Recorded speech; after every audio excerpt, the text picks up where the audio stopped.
வணக்கம். விஷயங்கள் என்னவானது? போர் தொடங்குமா? தேங்காய் உடையுங்கள் சுவாமி என்ற விதத்தில் கமெண்டுகள் இப்போது ஒவ்வொரு நாளும் அதிகமாகி வருகின்றன. அதற்கு காரணம் மக்கள் பொறுமை இழந்து விட்டார்கள் என்பதுதான்.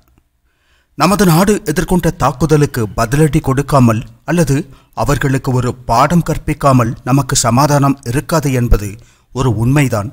மனிதன் அப்படித்தான். ஏனென்றால் எப்போதுமே தாக்குதலை மட்டும் எதிர்கொள்வது யாருக்கும் சாத்தியமான விஷயம் அல்ல. இப்போது என்ன நடக்கிறது, அதிலிருந்து என்ன நாம் புரிந்து கொள்ள முடியும் என்று பார்த்தால், பாகிஸ்தான் இப்போது இராணுவ முன்னிலைப்படுத்தலை நடத்தி வருகிறது. குஜராத், ராஜஸ்தான் உள்ளிட்ட இந்தியாவுடன் எல்லையை பகிர்ந்து கொள்ளும் அனைத்து இடங்களுக்கும் அவர்கள் பீரங்கிகள் உள்ளிட்ட விஷயங்களை கொண்டு வந்துள்ளார்கள். அவர்கள் தங்கள் இராணுவத்தினரை தயாராக இருக்கும்படி சொல்லியிருக்கிறார்கள். அதே நேரத்தில் பாகிஸ்தான் ஆக்கிரமிப்பு காஷ்மீரில் செயல்படும் பல தீவிரவாதிகளை அங்கிருந்து அப்புறப்படுத்தியதாகவும் செய்திகள் வருகின்றன.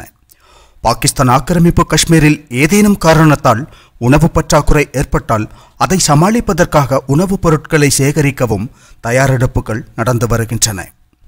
பாகிஸ்தான் பக்கத்தில் எல்லையோர கிராமங்களில் உள்ள மக்கள் அனைவரும் போர் வருவதை எதிர்நோக்கி பல இடங்களுக்கு வெளியேறுகிறார்கள்.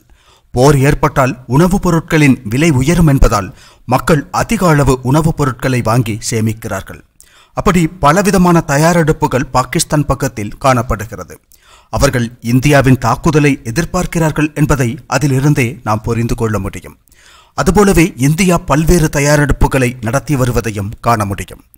நமது விமானப்படை போர் விமானங்களை அதிவிரைவு சாலையில் தரையிறக்கி பயிற்சி நடத்தியுள்ளது.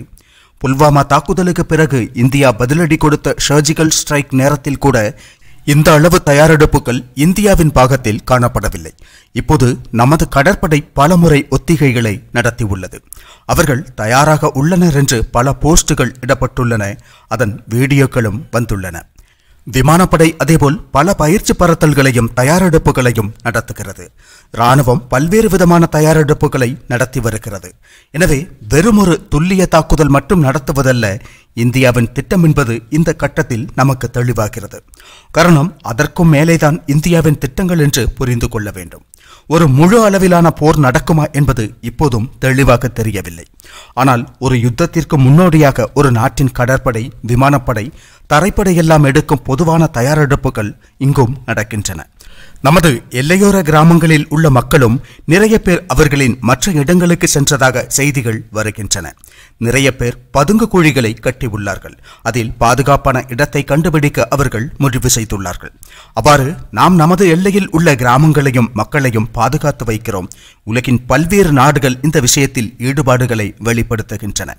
இப்போது ஐரோப்பிய யூனியன் 2 நாடுகளையும் சமாதானம் பேணும்படியும் போரை தவிர்க்க வேண்டும் என்றும் கோரியுள்ளது. ஆனால் இங்கு விஷயம் என்னவென்றால், பாகிஸ்தான் நடத்தும் தீவிரவாத தாக்குதல் ஒரு மிக பெரும் பிரச்சனையாக தொடர்ந்து வருகிறது. இப்போது நடந்த பஹல்காம் தாக்குதல் மட்டுமே இந்த நேரத்தில் முக்கியமாக பார்க்கப்படுகிறது மக்கள் மத்தியில். அதை தவிர சிறியதும் பெரியதுமான எத்தனையோ தாக்குதல்களை அவர்கள் அங்கு நடத்தி வருகிறார்கள். அதனால் அவர்களுக்கு மேலோட்டமாக சிகிச்சை செய்வதால் ஒரு பலனும் இல்லை என்பது இந்தியாவுக்கு இப்போது நன்றாக தெரியும். அதன் வேறு எங்கே உள்ளது என்பதை பார்த்து அதை அழிக்க வேண்டும். இந்த தீவிரவாதத்தின் உற்பத்தி நிறுவனம் செயல்படுவது பாகிஸ்தான் ஆக்கிரமிப்பு காஷ்மீரில் தான். அப்படியானால் அங்கேதான் பிரச்சனைகள் கிடக்கின்றன. எனவே அதன் தோற்றத்தை கண்டுபிடித்து அதை அழிக்க இந்தியா முடிவு செய்தால் இந்த இராணுவ நடவடிக்கை பாகிஸ்தான் ஆக்கிரமிப்பு காஷ்மீரை நோக்கித்தான் செல்லும்.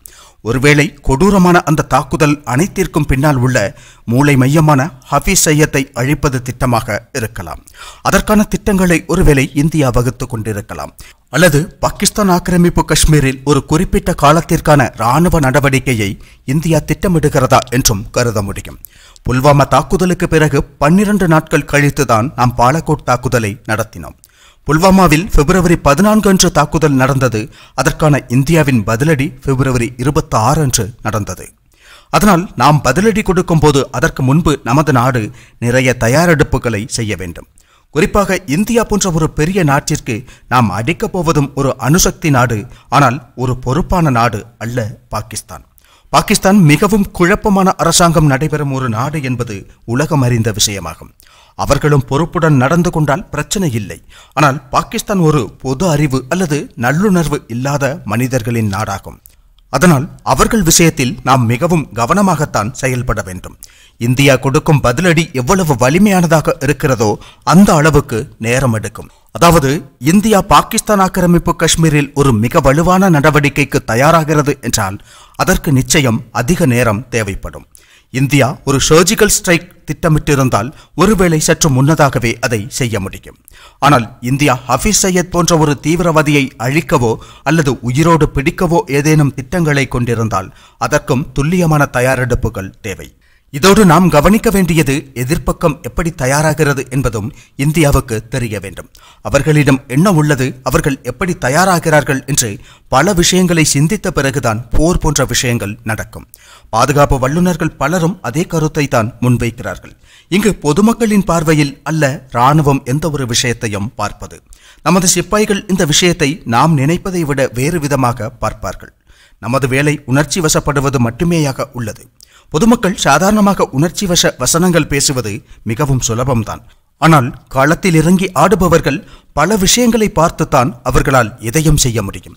இப்போது முன்னாள் இராணுவ தளபதிகள் அல்லது இராணுவத்தில் உயர்ந்த பதவிகளில் பணியாற்றியவர்கள் எல்லாம் இராணுவம் ஒரு காரியத்தை செய்யும் போது அதற்கான ஒரு காலதாமதம் இருக்கும், உடனே அடிக்கவில்லை என்று சொல்வது சரியானதல்ல என்று கூறுகிறார்கள். ஆனால் இந்த முறை இந்தியா பாகிஸ்தானுக்கு ஒரு பாடம் கற்பிக்கத்தான் போகிறது என்றுதான் தோன்றுகிறது. காரணம், பாலகோட் தாக்குதலில் பாகிஸ்தானிகளுக்கு பெரிய காயம் ஏற்பட்டிருந்தாலும் அவர்கள் எதுவுமே நடக்காதது போல் காட்டிக் கொண்டார்கள். அதனால் இனி இந்தியா அவர்களுக்கு ஒரு தண்டனை கொடுக்கிறதென்றால் பாகிஸ்தான் மட்டுமல்ல, உலகம் முழுவதிலும் உள்ள மக்களும் புரிந்து கொள்ள வேண்டும் இந்தியாவில் தீவிரவாதத்தை நடத்தினால் என்ன தண்டனை கிடைக்கும் என்று. உலகிற்கு புரியும் வகையில் தான் ஒருவேளை இம்முறை இந்தியா பாகிஸ்தானுக்கு ஒரு தண்டனையை கொடுக்கும். அதனால் தான் ஒவ்வொரு நாள் தாமதமாகும் போதும் பாகிஸ்தானின் பயம் அதிகரித்து கொண்டுள்ளது. காரணம், இந்தியா அவ்வளவு பெரியதாக ஏதோ திட்டமிடுகிறது என்ற ஒரு பயம் அங்கு அவர்களுக்கு உள்ளது. ஒருவேளை அது சரியாகவும் இருக்கலாம். இந்தியாவின் இராணுவ நடவடிக்கைகளை பார்க்கும்போது ஏதோ பெரியதை திட்டமிடுகிறது என்பது மட்டும் தெளிவாகிறது. பொதுவாக நாம் இப்போது உக்ரைன் போருக்கு முன்னர் இருந்த சூழ்நிலையை மதிப்பீடு செய்தாலும் முன்னர் நடந்த பல போர்களுக்கு முன்னர் நடந்த மதிப்பீடுகளை பார்க்கும் போதும் இங்கேயும் அதை பார்க்க முடிகிறது நம்மால். நிச்சயம் ஒரு வலுவான பதிலுக்குத்தான் இந்தியா தயாராகி வருகிறது என்பதில் சந்தேகமில்லை.